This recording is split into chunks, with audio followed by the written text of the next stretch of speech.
How much fun was it to kick Daniel's ass?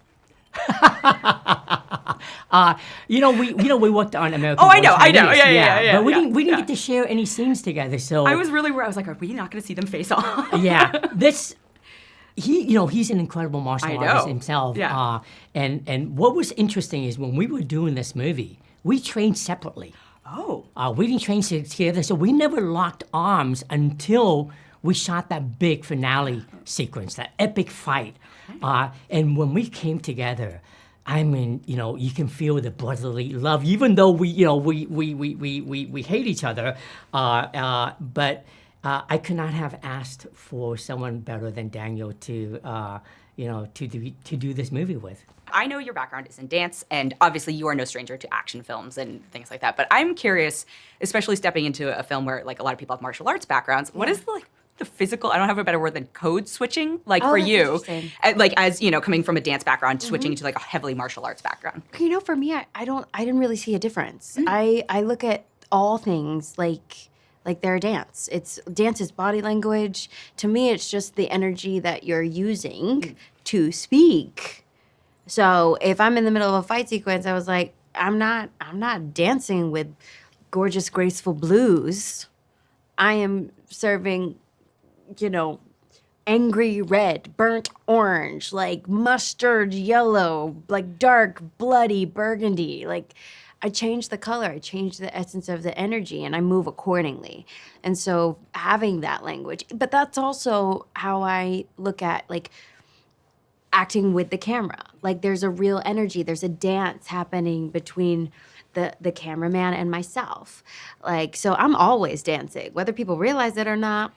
That's okay. Yeah, same palette, different colors. Same palette, different colors. Okay, I have to ask a craft question because I have a martial arts background. Okay. Are those actual jeans he's wearing in those, or did you guys get stretchy jeans? Because I was like, what? There's another story about that too, because Ke's actually a really good kicker. I know Daniel. I know those guys. It's funny, there's some parts in the when he's in the beginning, he goes, man, I can't kick any higher than this. Or the stunt coordinator Chan was like, hey, can you kick higher? And he's like, I can't. And it's funny. It's we had to readjust it to give him gussets or more stretchy jeans. And that's my fault because we did that almost every movie. We do that.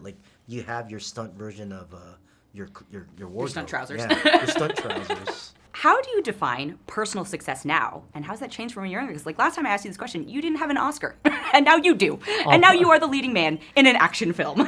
It feels incredible. Honestly, being given this opportunity to do this, is something that I always wanted when I was a kid. I love watching action movies, especially those action movies that came out of Hong Kong in the 80s. And that's what really inspired me to go study martial arts. And after I got a black belt, honestly, I thought, I would have, I would become the next action star.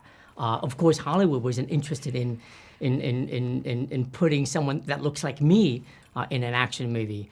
So to have an opportunity now to be able to do this is really heartwarming, and also to see how supportive Universal Studios are. Honestly, they spent so much money to make this movie,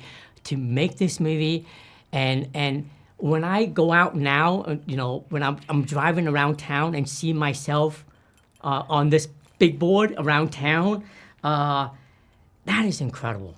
So I just hope everyone who's watching this that I get to inspire them to dream big.